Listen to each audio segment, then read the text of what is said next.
Now, these are sensitive topics.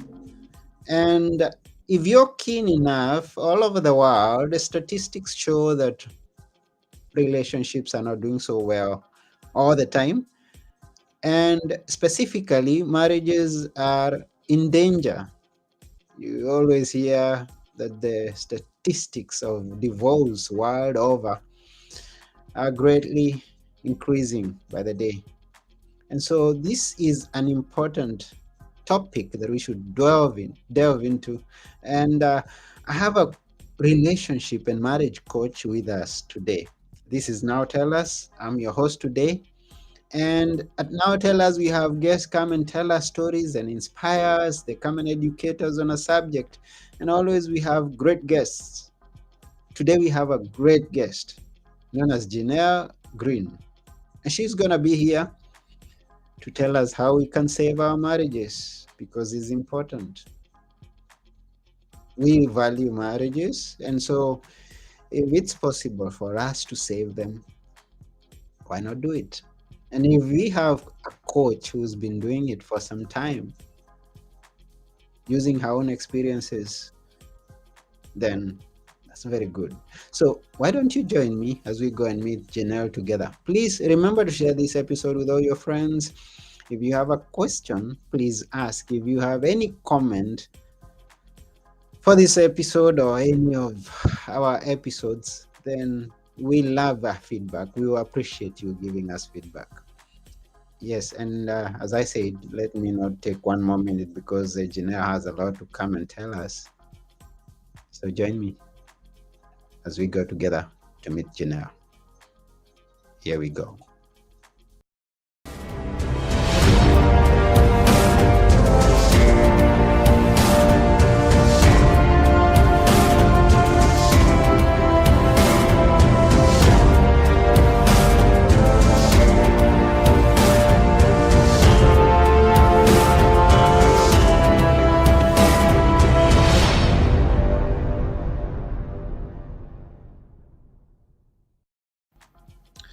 Hi, Jeanelle.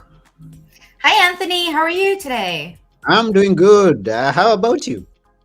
I'm doing wonderful, thanks. Yeah. Which part of the world are you? I actually currently I'm sitting in Vancouver, Canada on the West Coast. Okay. And That's how right. is the weather there? Is it hot, cold? It is sort of in the middle. We're just leaving our summer now, going into fall, so the days are getting shorter and a little bit cooler, but still good. Still, I'm going out for a walk later with a client of mine, and the weather's still okay. Still dry, but it's going to get into the rainy season soon. Good to hear that. So, do you have family? I do. I have been married to my husband. I've been with my husband now, actually coming 17 years in a Mm, couple of weeks, and we're actually going to be going on vacation to celebrate. I don't have any children.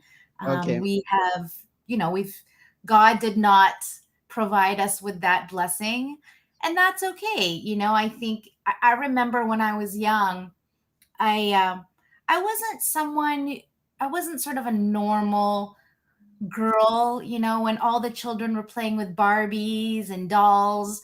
I was studying, Hmm. I was dancing, I was competing, I was doing my own thing, and I've always kind of done my own thing. And so, when my husband and I got together, we tried for children and it didn't happen, and we did all the testing and all the extra things, and we just said, "You know what?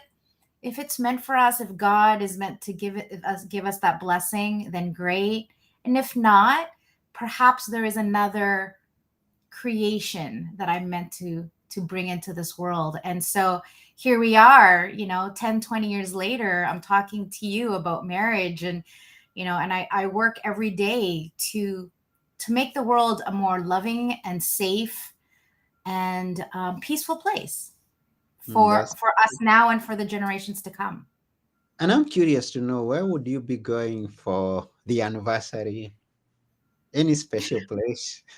Yes, there is a special place. It's actually on Vancouver Island, which is not far from where we are, but it's a spa resort along the beach. And so they have sort of log cabins.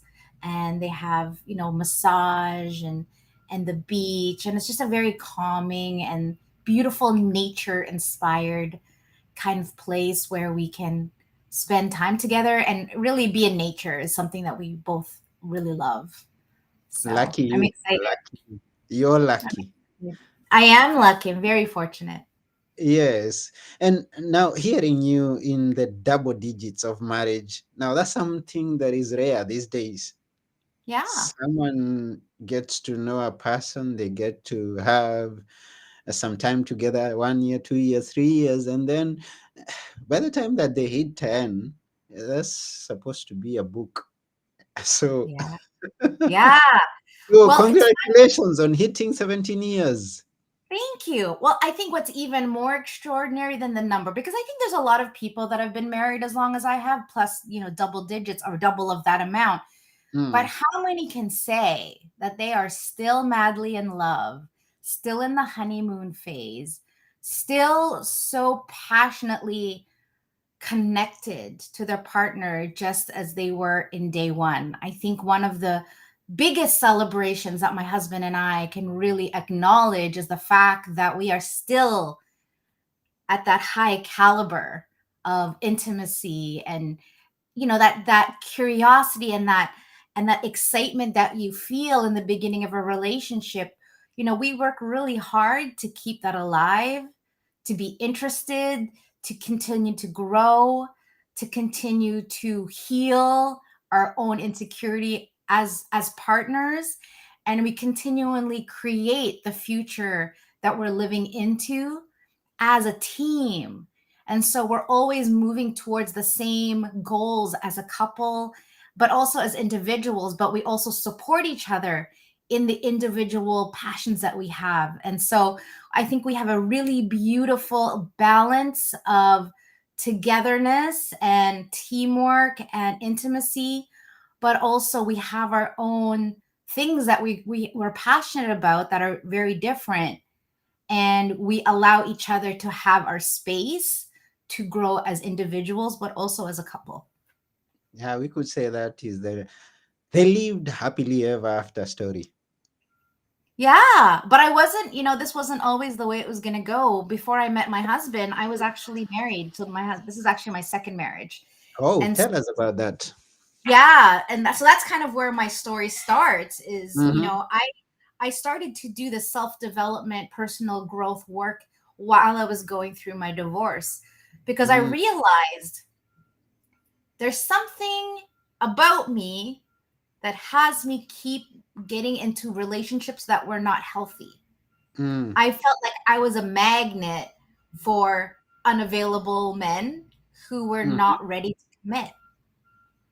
And so I saw a pattern in that. And so that's when I stopped and I really started to look at myself, to look at the parts of me that are energetically attracting this kind of people, but also looking at what is it that I need to heal within myself that I don't actually feel worthy of having a relationship that is of a high caliber. I think, a lot of us, when we're growing up, we're told that we need to settle, that we should just, there's no such thing as perfection. So we just should tolerate or put up with or settle into a relationship. And so I felt like Mm-hmm. that's kind of what I did the first time. I said, well, my wish list my wish list was quite unreasonable, if you will say, Mm-hmm. maybe. Mm-hmm. Uh, and I thought that maybe I could never have that. And so Mm. I kind of gave up on that dream. And when I started to do the work on myself, I got to the point where I said, no, you know what? I deserve to have someone who loves me just as much as I love them, who's going to Mm-hmm. help me grow as much as I'm going to help him grow. And so when I got to that point that I was clear about who I was and the love that I had for someone, then I can really attract the same kind of person.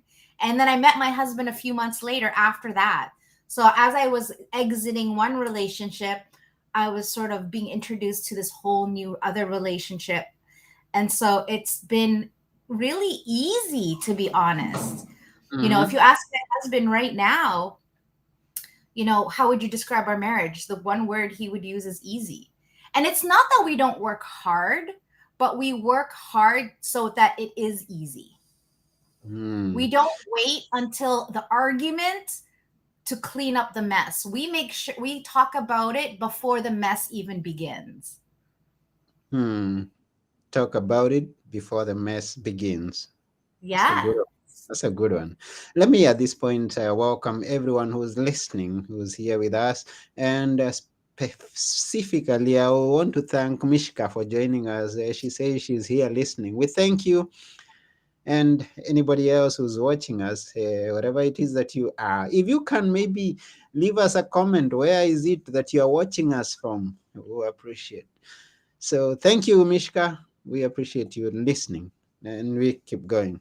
Now, I'm curious to know, how long was the first marriage that you were in? I was with him for about 5 years. Mm-hmm. And, when I look back at it, what I really saw, and if anyone's listening to this who is either about to get married, um, but even just any couple, I think one of the things that we don't talk about when we're about to get married is the hard things. We Mm-hmm. don't want to, we're in like la la la, we're in love, we're obsessed with each other, we're engaged, and we're in that brain fog of like euphoria and life is perfect. However, I think it's really important for us to talk about what are the things that are the non-negotiables. How, Mm-hmm. where do you want to live? How many kids do you want? Do you want to live in a hot place or a dry place? What Mm-hmm. is your love language? I meet so many couples where someone says, for me, sex and touch and kissing is really important. And then their partner says, no, I am not interested in that. Mm-hmm.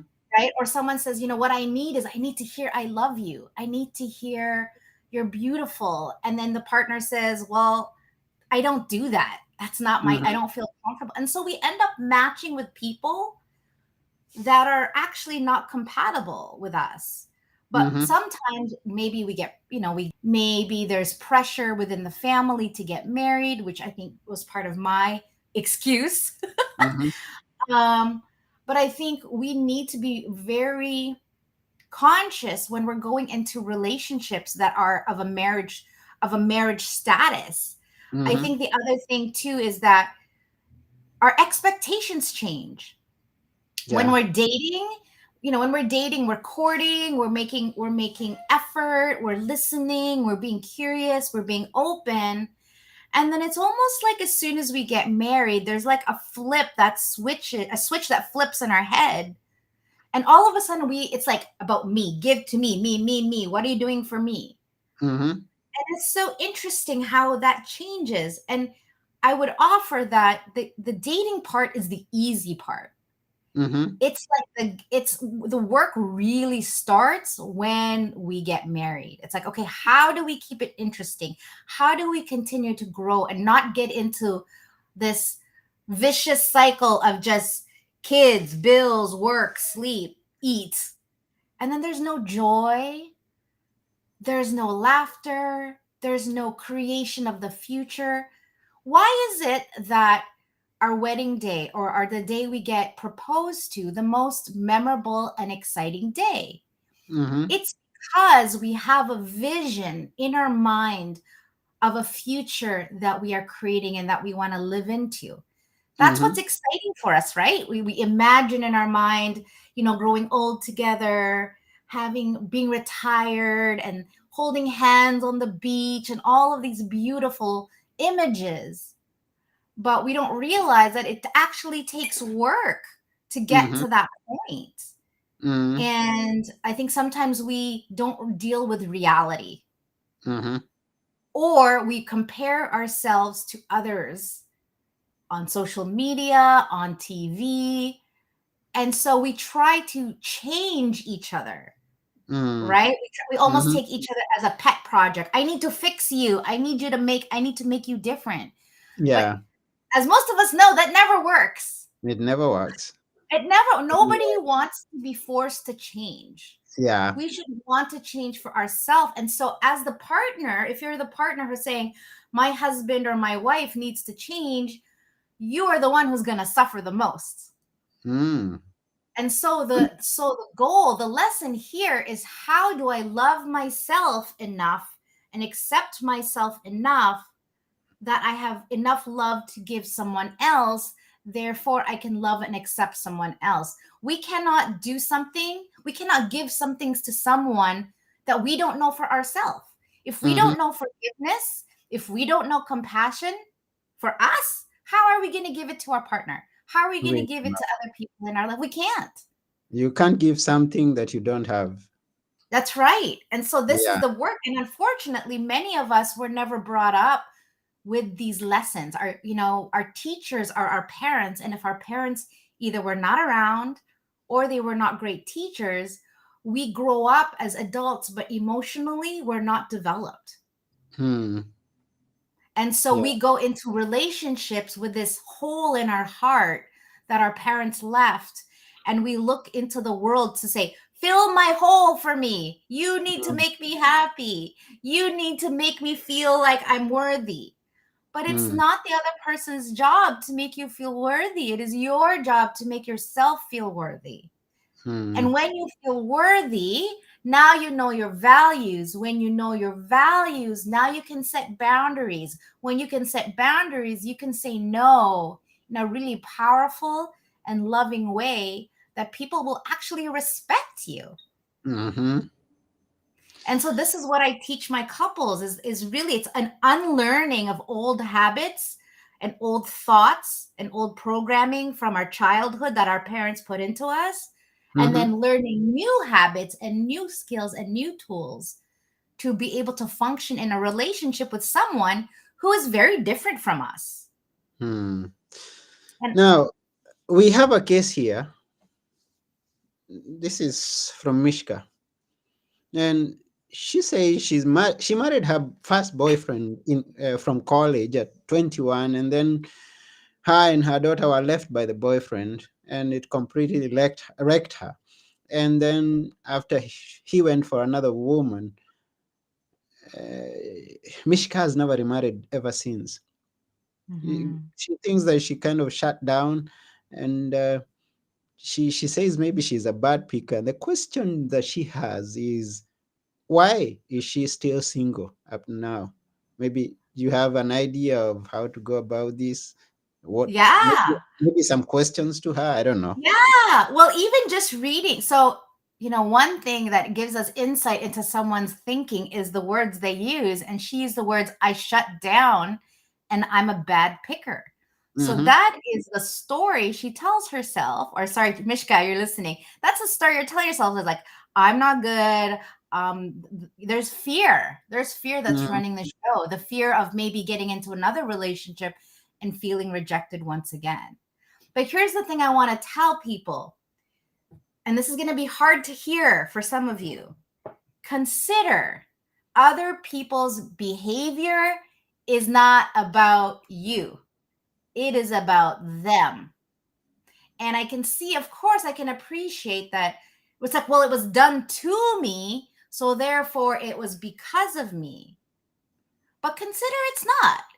Consider that it could have been somebody else and that might have still happened and you just happened to be the receiver. Now the thing you want to really look at is, what is it about me that has people that may have contributed to someone leaving or cheating on you? So here's the thing. I work with a lot of people around infidelity, and Mm-hmm. here's what I hear, or here's what I know. Not like it's the truth, but here's what I know. What I know is that we all want to feel loved, appreciated, and we want to feel a connection. And when we become parents, when life takes over, when bills and all the life stuff starts to happen, we forget the most important thing in our family is love. We make doing the dishes, we make, all these other things more important than making sure that we nurture each other's relationship. Mm-hmm. And then we wonder why this other person is texting on social media or talking to somebody else or Now maybe they're watching porn, or maybe they're gambling, or they're starting to drink. These are all just symptoms. They're not actually the core issue of a relationship. Same thing with Mm, infidelity. Infidelity is not the core issue. It is a symptom of a deeper issue. mm-hmm, And most of the time, in my experience, most of the time it's been men. I would say maybe 70% of the time, at least the ones that I deal with, are the men who have cheated. And but what they say to me every is the same every single time. They said, I'm lonely. I need love. I need touch. I need hugs. I need someone to tell me that I'm important. And I think mm, sometimes we forget to appreciate our partner. We just take them for granted, and they go, "Well, why should I say thank you? That's their job. That's they're my husband. They have to take out the garbage, or they have to do this." But it is when we have expectations and we don't actually acknowledge the people for who they are, that we start to feel like we're just like a doer. You're just doing things. You're not actually being loved for who you are. And so mm, me and my husband, one of the things we do every single day is we say, "You know what? You are awesome for no reason. You don't have to do anything. You don't have to clean anything. You can just stand there and you are amazing." mm, And so that really lifts my husband's confidence up. mm-hmm. Therefore, now he's going to actually look for more things to do to make me happy, because Wow. he wants that appreciation. He wants that feedback. He Mm-hmm, wants to know that he matters, that he's worthy, that he's appreciated. It's such a small thing. And yet, if we just practice this every single day, our relationships will transform. And this is not just about marriage. This is anyone in our family. mm-hmm. You know, I think that there is not enough appreciation and gratitude in the world. We're always looking for what's wrong. What Yeah. didn't they do? Oh, that you made the bed, but you didn't do the bed right. You didn't, we're always nitpicking and trying to get perfection, and having people do the things that they do the way we want them to do it, rather than just acknowledge, like, hey, thanks for trying. Thanks for Mm, even just taking the time. I know you're busy today, and the fact that you made me coffee makes a big difference. So thank you. So yeah. when we can really love each other, it's like that's where the magic and the joy and the intimacy happens. You remind me of this case I once had of someone who was always complaining, never satisfied over anything that the wife did. And so this one day he tells the wife to make two eggs, one to boil it and the other one to fry it. And then they were found arguing. Yes, in front of him, he has two eggs, one fried, the other boiled. And then they are still arguing, he's making noise, and someone is curious to find out what's happening. I mean, I thought you asked for a fried egg and a boiled egg. And the husband says, she boiled the wrong one and fried the wrong Mm, one. yeah. And so there are times that no matter what we do, our partner Mhm. is never happy. Yeah. Right? And if you're listening to this and you're the one who's never happy, consider that it is a reflection of you never being happy with yourself. That Mm. you're probably a perfectionist, you're probably a people pleaser, and because you're never good enough, you're going to look at other people and see them as not good enough. And that's why the work that we do for ourselves is so important. But of course, it's so easy, and I'm guilty of this too. It's so easy to look out in the world and go, the problem is out there. It's him, it's my boss, it's my body, it's my finances, it's my fill in the blank. And the power, guys, the power to really reverse this is to be responsible. And when Mm. I say the word responsible, most people hear fault, blame. That's not what I'm talking about. When I say responsible, I simply mean the ability to respond. But when we take it like it's not my fault, I didn't do it, there's an excuse or a justification, that is us resisting responsibility. Mm, And so we have to really stop and say, we have to start with just saying, yep, you know what? I've done that. That is my bad. I shouldn't have said that. That's not who I am. And I take full responsibility for it. When we can be that vulnerable, that honest, and that humble, now we give the other person an opportunity to do the same, to come back and say, you know what, you're right, I also am responsible. So me and my husband, what's so great about us is we are overly responsible. Things that are even my fault, he's gonna take responsibility. Say, no, no, honey, that's not your, it's mine. No, no, no, it's not you, it's me. So we're like the opposite. mm-hmm, But it's again just so beautiful to be with someone who sees this as a true partnership. It's not him and me, it's us. Always mm, us. mm-hmm. So whatever I'm dealing with, he's like right there. He's my rock. He is my, we are linked arms. We are best friends. And he's like, I got your back. And I feel that. I feel like he really does have my back. That's beautiful. I love that. Now, Mishka has a special case. And she's using some interesting words. She says she's just like a dog with a bone. She doesn't want to let her ex-husband off the hook. Mhm. Now, what Yeah. how could you describe this? What would you say of this? Well, my first question is, Mishka, you got to get yourself off the hook. Before you can get him off the hook, you need to get yourself off the hook. Forgive yourself. I want you to sit down and write all the things that you need to forgive yourself for, as well as you need to forgive him for. Because you cannot go into this beautiful, amazing possibility called a beautiful relationship when you have heaviness and resentment inside your heart. It is an energy that you're going to put out in the world. I have a girlfriend of mine who's been wanting to get married, but she keeps saying to herself that men are losers. And then she wonders why she can't find a good man. It's because you keep saying men are losers. So start saying something really positive, that maybe the thought is, the perfect man is out there for me. He's Mm, around the corner. I am worthy of love, and I'm going to find that man somehow, some way. And just to trust the universe, trust that if you believe in God, trust that God has your back.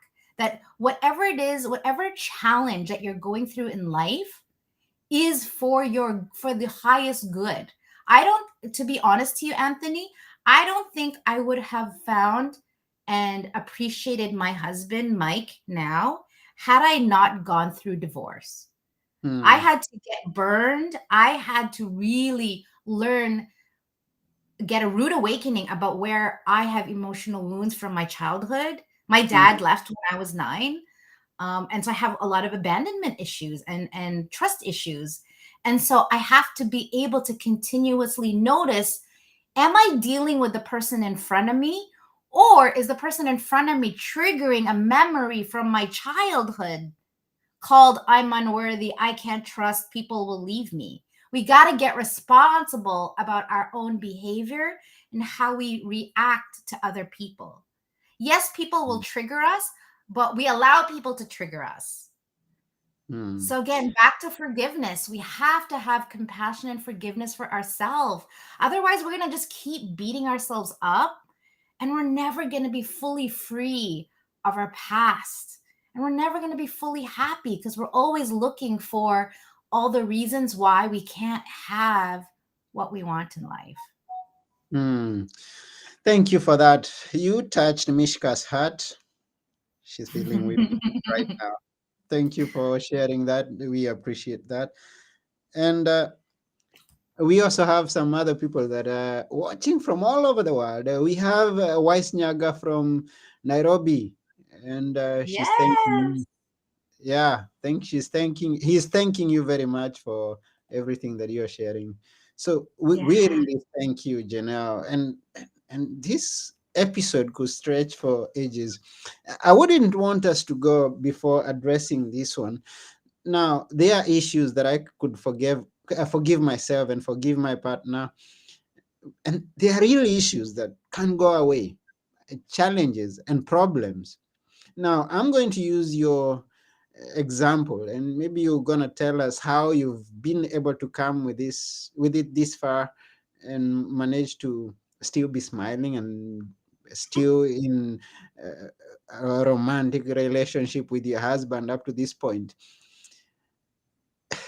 without a child for 17 years. I don't know, from where I come from, if you are married and you haven't have a child for 2 years, 3 years, 5 years, 10 years, that's a big issue. And I don't know where you are, whether it's still the same thing. How have you been able to face this 17 years still going on, and you aren't looking back? I mean, your husband and you are still in love. Tell us about that. Yes, to be honest, Anthony, it has been very hard. It's been a very painful and long road. Mm, But like anything else in life, it is those dark places when you can be linked arms, holding hands, holding each other up when the other one is weak, and being the strength for each other mm, really is all that matters. And, back to what I said in the beginning, I just have a very strong faith. And my mom would always say to me, Jeanell, whatever is meant for you, God will provide. If it's meant for you, He will give it to you. If it's not meant for you, then He won't. And so I've really just taken on an attitude of full acceptance. And the beautiful part is, if I had children, I don't know if I could give myself over to my business, to my clients, to my husband, the way that I do now, because then my attention would be split. mm-hmm, But right now, I get to focus on my health. I get to focus on my clients. I get to focus on this dream I have of impacting 10 million lives before mm, I die and ending generational trauma. I get to focus on that. And so, I have nieces, I have nephews, and, I find joy in that. And I think really the key is, instead of focusing on what you don't have, on the negative, on the scarcity, on the lack, really focusing on the abundance, on the opportunity, really, and really the possibilities that not having children allows me. I get to travel, I get to sleep in, I get to play with my nieces, and when I'm tired, I give them back. I mean, I can look at it as a negative, or I can look at it as a positive. Now, the hard part is I'm Filipino, so of course, every single time I talk to my family, the question is, "Are you pregnant yet?" Now, I'm 46, so that window is closing. But I think just being in acceptance that this is just the life I have, and not wanting anything other than what God has given me, because it's perfect.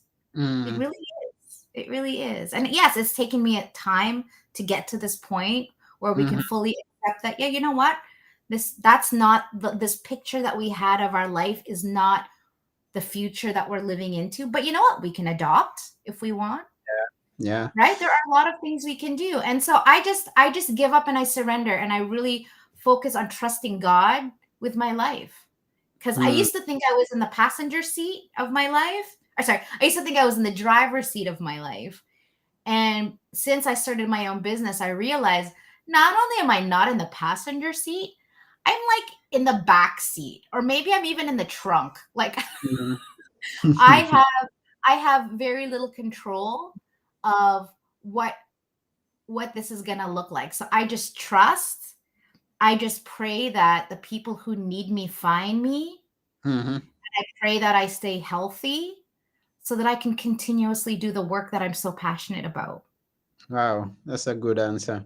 So, looking at your relationships, whatever it is that you are at, you can always look at those things that you're able to change, those things that are your responsibility, and take an action towards that. And those that you can't, the point to ask God for help to enable you to keep on going, to give you the grace to endure, to accept the situations that The way they are is how they are meant to be, and keep on going. Look for the positives and continue living life in a positive direction. Appreciate whatever it is that you have, and yeah, that's how I get this. Yeah, absolutely. And there was a question here from Brian. Yeah, What advice do you I was going to that. Answer that, please. Brian, what advice can you give a single 25-year-old before getting into a relationship? Yeah, know your values, my friend. Know who you are. Because one of the things that happens is, especially when we're young, is we get into a relationship and we start to change for the other person. We try to be this person that we're not, and we start to lose ourselves.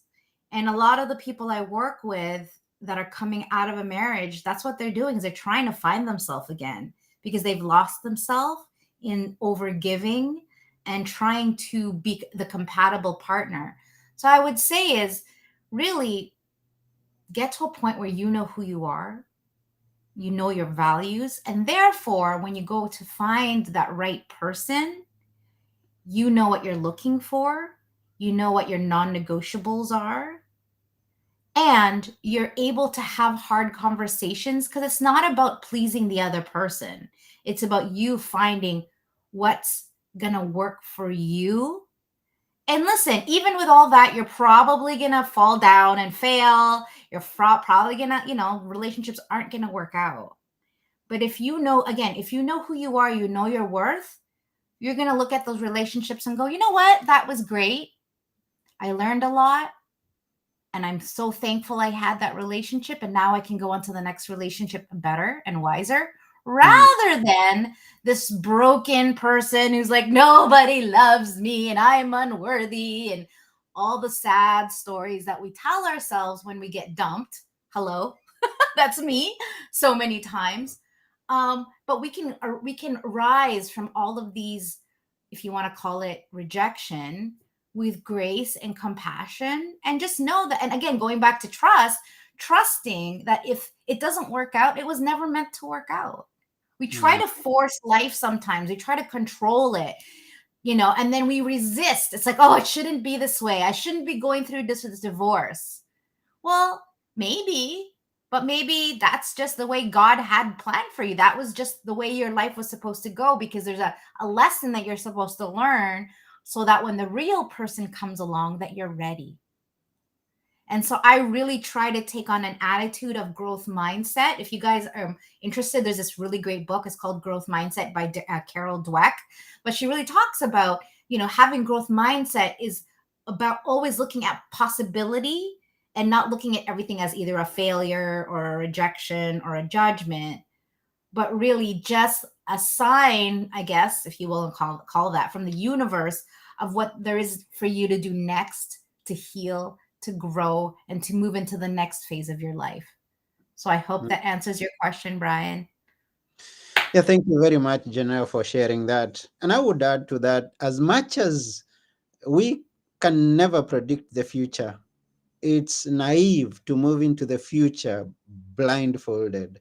It's good always to look ahead and say, I'm going to do this, what is in my ability to prepare for tomorrow. I'm going to look at the things that we have in common to the person that I want to get into a relationship with. And if things are not aligning, then I would better know this before. So just not just about moving into that because I have that instinct. I have that. I'm infatuated with that girl or that boy. So it's important to use our head. Yeah. Yeah, I think, what the trick, right? The trick is to balance our fear with love. Because Hmm. yes, we want to go open-hearted into every relationship, and at the same time, we kind of want to be smart about it. We want to look for the signs, the flags, the red flags. You know the red flags? Hmm. Those red Hmm. flags, we need to really pay attention. When I look at my first marriage, the first red flag I saw was his parents. When I met Hmm. his parents, they were not great people. And Yeah. I remember thinking to myself, they're like, I couldn't picture my family and his family in the same room. Mm-hmm. And that should have been a sign for me. But of course, I was afraid. I was afraid of being alone. And so I just pushed that concern aside. But now that I look back at it, I knew that that was the moment where I should have stopped and said, you know what? I don't actually think this is going to work. But I was so desperate to get married. I was, I think, 25. And for me, 25 was old. It's like, I'm 25. I'm still not married. I need to get married. Yeah. Right. I think there's Mm-hmm. a need to really be able to open our heart and show ourselves fully and vulnerably, at the same time being smart about it, being wise, listening to our intuition, asking the right questions, communicating our needs and our expectations, and then creating a future together, I think is really the key.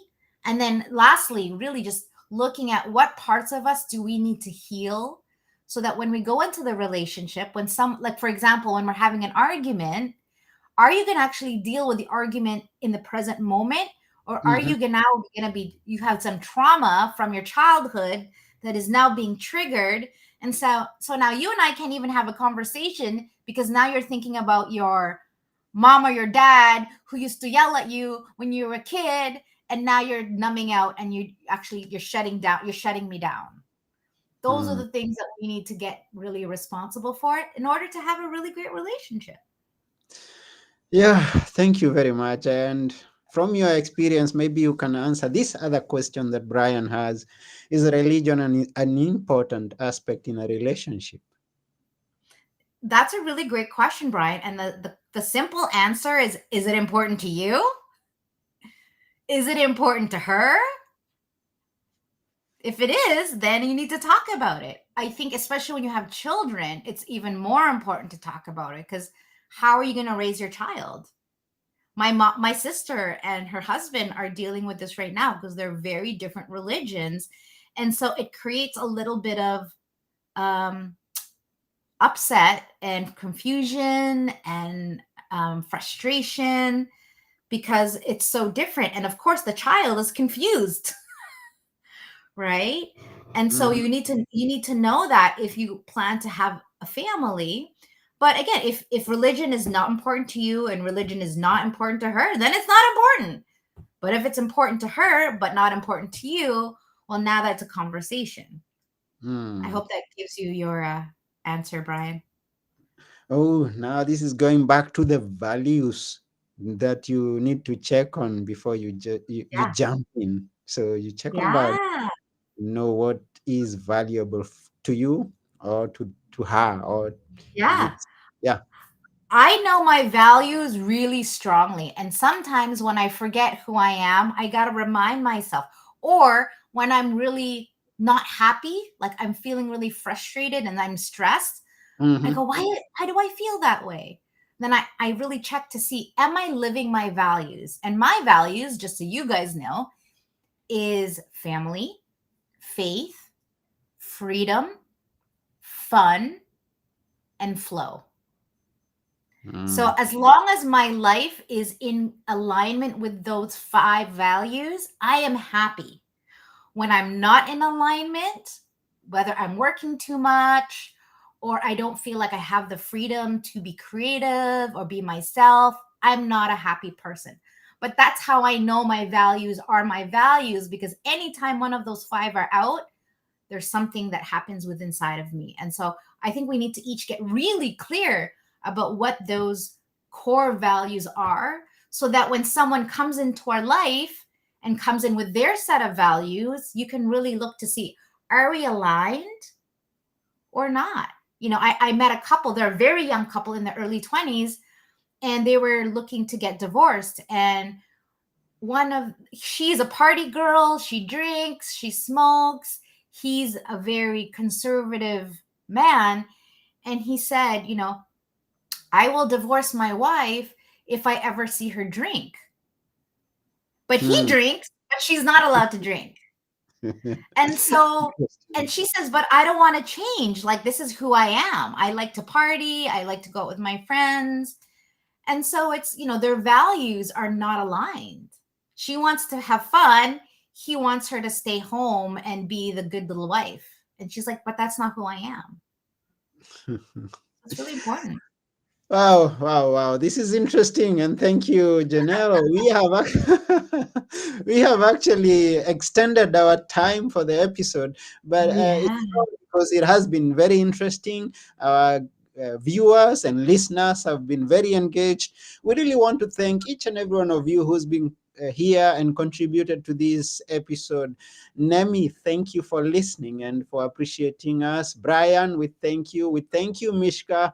We thank you, Wise Nyaga. We thank you, every other person who could be listening or watching without mentioning anything. Because we Mhm. see we have quite a number of viewers and listeners. Thank you very much for taking your time here. And I know once we are through with this episode, some of you could be interested in following up with Jeanell. How can they do that, Jeanell, please? Yes. Well, the best place to find me is either on Facebook or my website is www.saveourmarriage.ca. I have a few spots if anyone's interested in private sessions, but I actually have a free event and it's going to be around forgiveness and really the power. Because you know what? We don't understand. I don't think most of us understand. Not, I don't think, I know that most of us do not understand what forgiveness is. Hmm. We've been taught that it's forgetting or pretending it didn't happen, or it's about somebody else saying apologizing. That's actually not what it is. And so I'm doing a free event the week of October 22nd. So if you'd like to stay in touch and be part of that event, go to my website, sign up for my newsletter, and you'll see the announcements come out, and it'll be starting on October 25th will be the event start. So check that out if that's something that you really want to work on for yourself.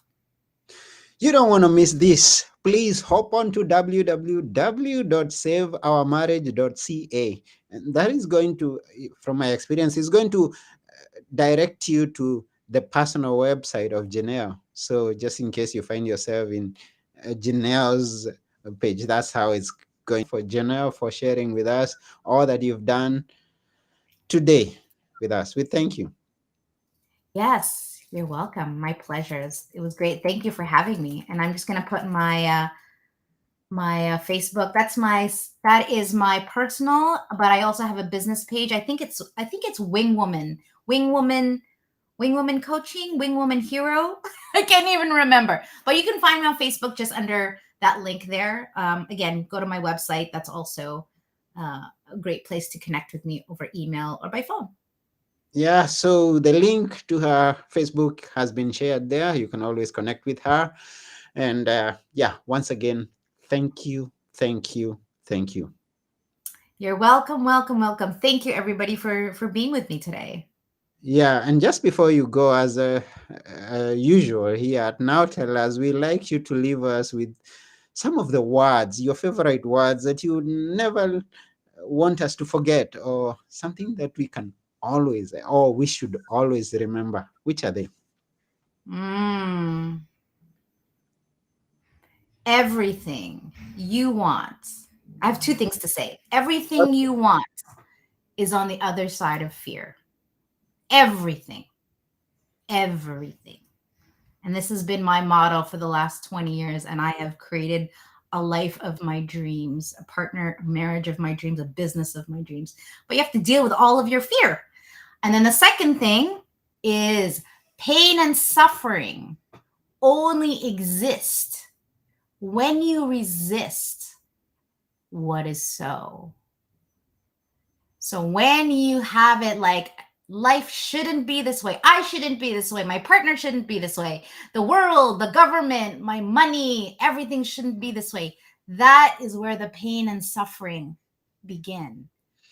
But when we can really allow and accept, like, this is my body, this is my finances, this is my marriage, this is the world, that is the place when we can really start to experience peace.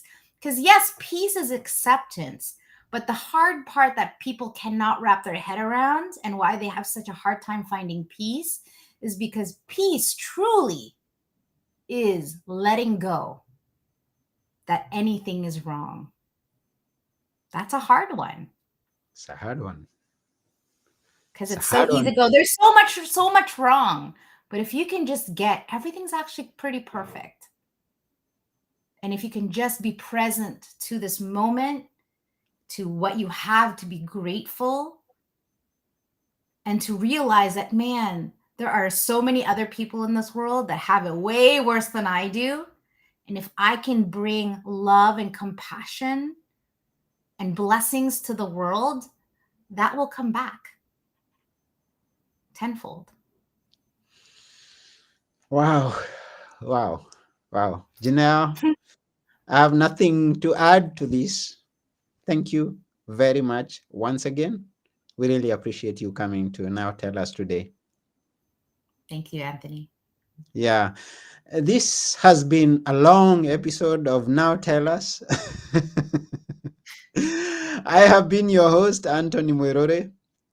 I thank Jeanell. I thank all our guests, our listeners, our audience. And yeah, that's about it for today. And me being your host today, Anthony Morore, and together with our guest, Jeanell Greene, we are saying, yeah, let love reign. Mm, yeah. Until next time, it's bye for now. Bye.